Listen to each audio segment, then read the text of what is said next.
Продолжуваме со разговори во студиото. Мојата драга колешка Сузе, ке и кажам добро утро. И добре ни дојде, јас и ти по подолг период сме еве заедно во утринските часови. Среќна нова, стара и сите празници. И сите празници, нека ни е полна со здравје и оваа година како и секоја следна друга. Сузе, тоа најмногу го посакувам и ќе му кажам добро утро кога веќе сме на таа тема на нашиот гостоин професор доктор Зоран Трајковски, специјалист по радиологија во Аџибадем Систина.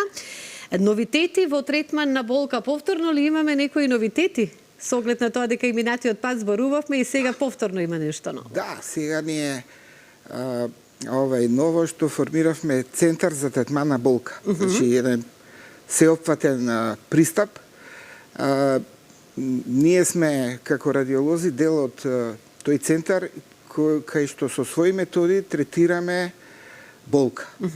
И обично најтешките типови на болка, како што е малигна болка, ги третираме со нашите методи, каде што другите методи нема решение. Значи не може анестезиологот да истретира, да помогне. Тоа е инфилтративна болка и затоа сум денеска овде за да појасниме нешто што работиме и така малку да го афирмираме нашиот... Но повеќе за тоа се разбира со Сузе. Сузе, повелете. Благодарам многу. Официјално и од мене добре дојде, професоре, секогаш е задоволство да се говори за нешта кои што речиси први во оваа земја ги спроведувате. Вие сте всушност еден од малкуте ваши колеги кои се од првиот ден во Аџибадем Систина. Да, така е. Како еден од најдобрите радиолози и радиодиагностичари во нашава земја, сигурна сум дека имаме многу што да кажеме и не знам дали времето ќе ни стигне, но еве, ајде го споменавте дека се формира центар за третирање на болка. Што опфаќа овој центар? Значи, пристапот и формирањето на центарот беше да решиме една состојба која што долго време се обидуваме да ја решиме, но има, да речеме, состојби кај што со конвенционалните методи. Значи, ако има болка, човек обично зима некаква таблетка и така натаму. Има состојби кај што и да примите, вклучувајќи ги и најјаките таблетки за болка, вклучувајќи ги, да речеме, морфинот, кој што е синоним и последната алатка, да речеме, која што ја даваме ние, но заради неговите несакани ефекти мора да примениме нешто друго. Медицината е динамична дисциплина и она напредува секојдневно. Можам да ви кажам дека во нашиот дел како радиолози во тој центар за болка ние си имаме свое поле кај што третираме болка, која што некогаш може да е третман само на болката како симптом еден, а некогаш може да третираме и болест која што се манифестира со болка. Значи, фокусот ни е нас и за тоа има големо оправдување зашто е тоа така, на третманот на она најтешка болка од малигни заболувања. Значи, вие кој ќе добиете пациент кој што има малигно заболување, кој што е во суштина тешко заболување и кој ќе дојде со симптом на болка плюс, предизвикот е голем да вие помогнете да го ослободите од тоа, барем нешто да му олесните.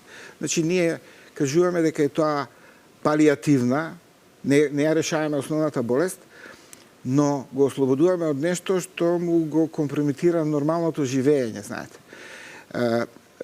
Јас, да речеме, кој ќе добијам пациент со таква, да речеме, малигна болка, може да земеме пример болка која што е предизвикана од инфилтрација на еден сплет на нерви во стомакот, длабоко, блиску до големите крвни садови, предизвикан од малигно заболување на панкреасот, метастази од лимфни јазли, малигно заболување на желудникот, малигно заболување на црниот дроб и од билиарните патишта, вие немате друго решение за да го ослободите пациентот од болка, освен ова. Тоа се нарекува перкутана невролиза и фокусот нас ни е за низ целиот организам, длабоко внатре, да ние тие нервни плексуси кои генерираат болка од основната болест, ние ги уништиме, бидејќи со уништувањето нивно, прекинувањето на тој ланец на нерви кои што одат од и до самата промена, ние го уништуваме и ја прекинуваме сензацијата да пациентот манифестира болка. Кој ќе направиме таква една интервенција и утреден таа ќе поминува јас на визита да го видам пациентот, пошто еден ден мора да лежи во болничка установа, одговорот знаете кој е најчест. Докторе, прв пат спијам после месец, два, три. Спие. Значи, они немаат сон од болка. Они со отворени очи дури не можат ни да легнат, него седат во столица и кога ќе го чуете тоа, тогаш тоа ве мотивира да вие и понатаму работите, бидејќи со третманот на болка, а во конкретниот случај, да речеме, третман на малигна болка го ослободува во огромен процент за секогаш од тој симптом. Не е тоа да вие Значи тоа се прави еднаш се прави тој третман и трае. И трае, да. Не е нешто што треба да се прави не во е континуитет. нешто што треба да се повтори, ако треба да се повторува уште еднаш, бидејќи знаете ние аплицираме многу едноставно алкохол на местото кај што се нервите. Тој ни е нас лекот или средството со кое што ги уништуваме нервите. Бидејќи алкохолот е достапен, го има секаде, апсолутен алкохол, тоа е чист алкохол, се внимателно се аплицира на местото, нормално методата ја водиме со нешто, значи почетоците се да тоа го правеле интраоперативно, но сега веќе нема таква работа, бидејќи имаме така моćни алатки кај што може внимателно сите локални органи да ги поштедиме од компликации, да речеме, влегуваме со игла и аплицираме алкохол внимателно, водено со компјутеризирана томографија. Зборувам за болка од овие малигни заболувања за да го уништиме тој плексус што ни прави проблем. Во огромен процент, значи преку 80%, тоа го правиме со една интервенција. Дали ќе одиме со преден, заден пристап, тоа е веќе на техника, на апликација. Но суштината е да ние го уништиме тој плексус. Ако се јави повторно пациентот, правиме уште една интервенција. Може да се случи да некои од тие нервни влакна не ги уништиме, вториот пат сигурно ги уништуваме. Успешноста на интервенцијата, знаете како се мери? Ако претходно пациентот земал на уста најако аналгетско средство, сега земал обично парацетамол и аналгин, една таблетка и може целата вечер да ја преспие. Савеле се буди, ништо не го боли. Претходно не можел никако да заспие со ништо, разбирате? Тоа е нешто што ние го работиме како радиолози во оној дел што се нарекува интервентна радиологија. За тоа не би зборувал многу, тоа е една нова практички дисциплина или специализација во полето медицинско во Америка, е посебен дел на тие луѓе што се бават со такви методи кај кои што го решаваат основниот проблем на пациентот. Покрај оваа малигна болка, од малигна ние решаваме и болка кај што може да делуваме дури и како се нарекува тоа на македонски, лечебно, да речеме, или куративно, тоа е на латински, кај што може и покрај тоа што ќе го решиме основниот симптом за кој што е дојден пациентот, ние го решаваме и неговиот основен здравствен проблем.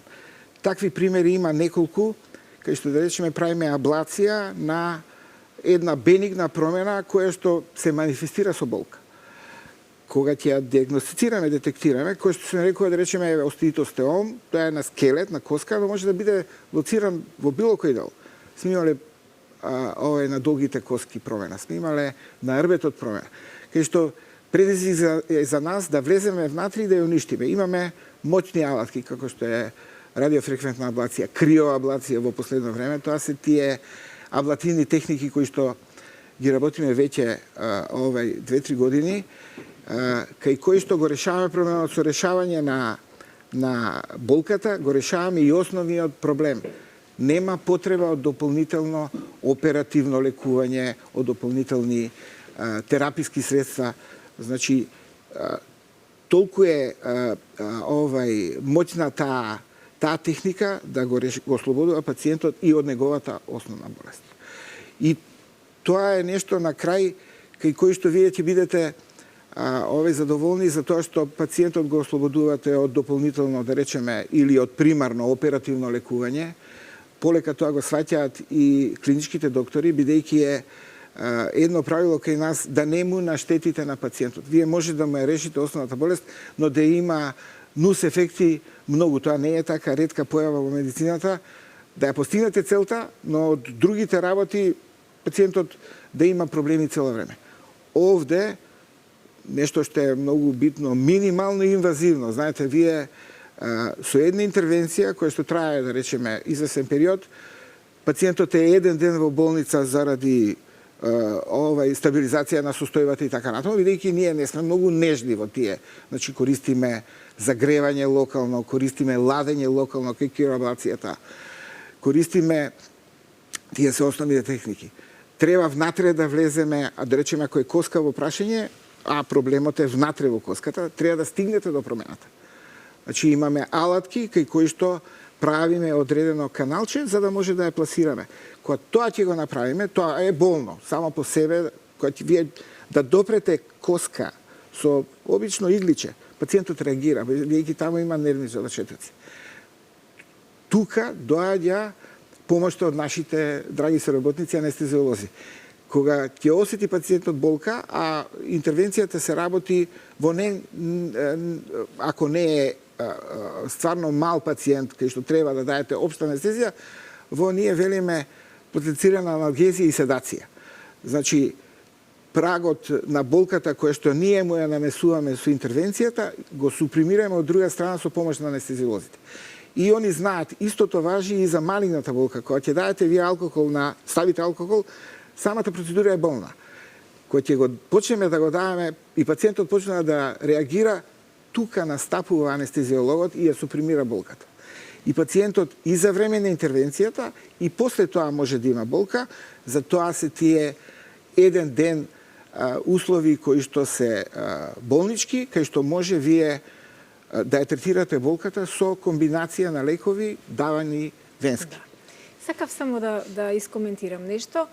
Ве слушам со големо внимание и одлично е што се спроведени вакви начини за спречување на болката, односно пациентите кои што долго време живеат со некаква болка да можат да се ослободат од истата. Во народот постои едно размислување, да не го речам сега верување, дека се што е лоша диагноза не боли, а нешто те боли, значи не е ништо страшно. Има ли тука некаква вистина во тоа?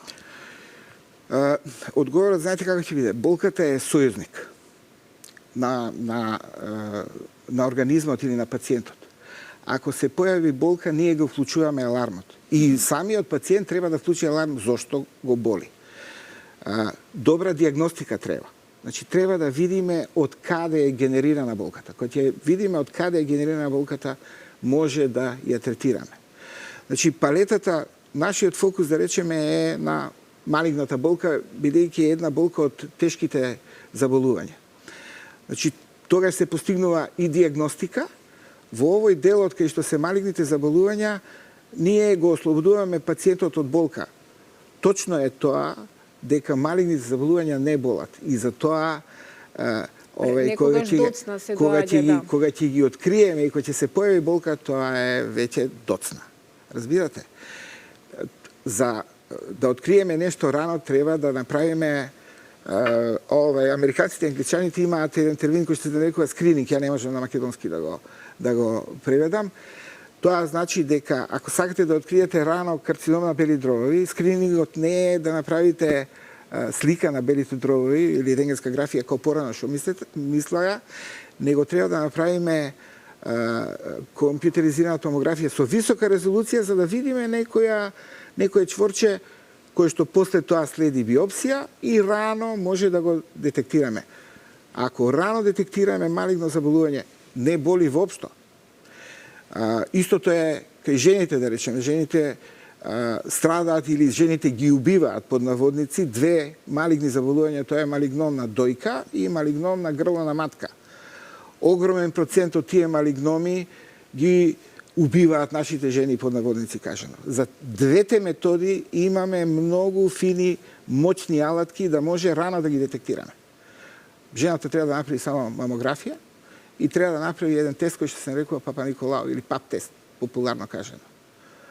Ќе го вклучиме алармот. Ќе направиме диагностика и ќе направиме интервенција ако рано детектираме. Со самата интервенција може да постигнеме да извадиме еден дел од тоа, да земеме биопсија и така натаму. Значи имаме начини како ние да стигнеме диагнозата. Кога ќе стигнеме диагнозата многу полесно. Во медицината, особено во онкологијата, има неверојатен прогрес. Тоа може би сум го кажал и минато. Сите работи што се случуваат таму се резултат на напредокот во детекција на промените малигни. Разбирате, ние може да детектираме нормално на молекуларно ниво со разни тестови и да дадеме адекватна терапија која што ќе биде индивидуална или таргетирана терапија, персонализирана терапија. Тоа е сега многу актуелно во медицината. Значи за секој пациент бидејќи се менуваат промените. Да. Разбирате? Секој пациент е индивидуал за себе. Да. Многу ми е драго што секој петок имаме можност по некоја тема да начнеме и да превенираме и да подсетиме. Всушност, ниеден од нас како пациенти не би сакал да оди редовно. Секој од нас е до некаде лош пациент, човек. Меѓутоа, овие петоци нека бидат подсетување за гледачите колку е важно ние да спречиме наместо да лечиме. Така не би? Така е, Сузе. Да. Ви благодарам многу што ова утро ни бевте гостини, што го споменавме овој центар за третирање на болка, каде што на вистина, особено пациентите со малигнитети можат да се ослободат, би рекла, за секогаш од болката која не им дава можност ниту да спијат, ниту да функционираат во тие денови од нивното оболедување. До некоја следна тема се гледаме повторно.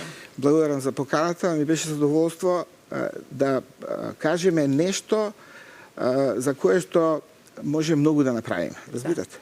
Значи, вие, овде е другата страна, болка од било која природа, да речеме болка од дрбет, болка од васкуларна болка, висцерална болка, исто така може да ја третираме. Немаше доволно време ја да посветам да кажам на кое ниво ние се може да направиме. Одлична можност беше ова, да ги информираме. Тоа е оној дел кој што се нарекува медицински. За овој другиот дел кој што се нарекува, знаете што, ја имам болка, како да, што да правам, значи нашиот центар покрај тоа што ја третира болката, има уште една функција, да диагностицираме од што е генерирана таа болка. Одлично. Ви благодарам многу за сите овие новитети кои што им ги презентиравме на гледачите, а ние продолжуваме. И новитети и совети покрај така другото, да. Многу ви благодарам исто и јас. Ви посакувам многу успех во вашата работа.